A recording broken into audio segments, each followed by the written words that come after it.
Guys and dolls, Freedom Dad here, and going to do a wee video. I know there's been a lot of stuff going on online about the Coleraine demo, so I've been asked to do a wee video about it and just try and explain to everybody what's going on and what the flag thing. You know, as you can see, we love our flags, you know, in the heart of East Belfast here, and yeah, it is part of our culture. But as you know, it is we are divided communities still to this day, and you know, the Patriot world is very, very unique. It's a very unique world because it is a world where both Protestants and Catholics are facing the same challenges that are coming forward into our communities with mass immigration.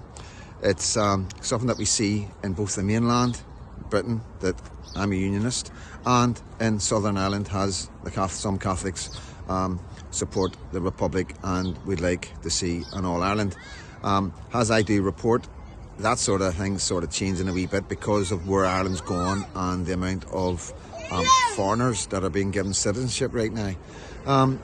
Things are changing all around us in Northern Ireland, and we've had to address this. We've had to address the flag situation in the demos that we've been involved with in Belfast, and we've sort of came to a settlement with the flags. You know, now we're never going to stop anybody or tell anybody not to bring flags. You know what I mean? But you know, what we would like to see is people bringing banners. You know, bringing placards that you've made yourself.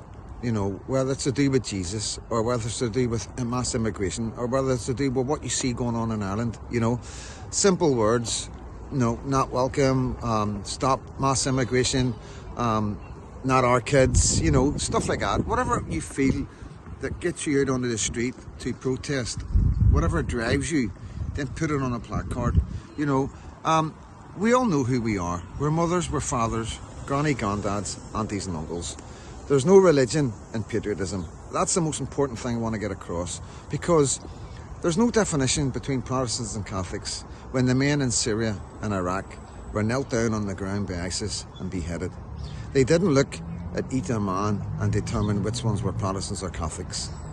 It didn't matter to them, and at this moment, while we're doing this and we're going forward with the movement of patriotism in our country, it should not matter to us neither.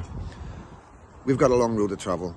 There's a lot happening in our world right now, and we have to use our heads. We've got to be clever Protestants and clever Catholics. And like I say, the demos are exclusively for everyone to attend. But with that, we still have a history. We still have years of experience of division, which maybe one day will never go. But what I've always said, guys, is this one thing. Let's sort this out first. If you want to go back to the bad old days, I'm quite sure there's plenty of men on both sides will accommodate that. But right now, I think we need to come together to make sure we protect our children and our cultures on both sides of the border, on both sides of the fence, not the border, the fence. And I'm talking about Ulster, Catholics and Protestants. We're here to protect each other's cultures. You want to keep your murals, you want to keep your parades, you want to keep the bonfires on both sides, you know. Very soon they're all going to disappear, because that's what's happening in England. The cultures and traditions of England are disappearing just like the cities. English cities will never be English again. It's not going to happen in Northern Ireland. It's not going to happen in Belfast. And it's certainly not going to happen in Coleraine. I'm Freedom Dad, and God bless.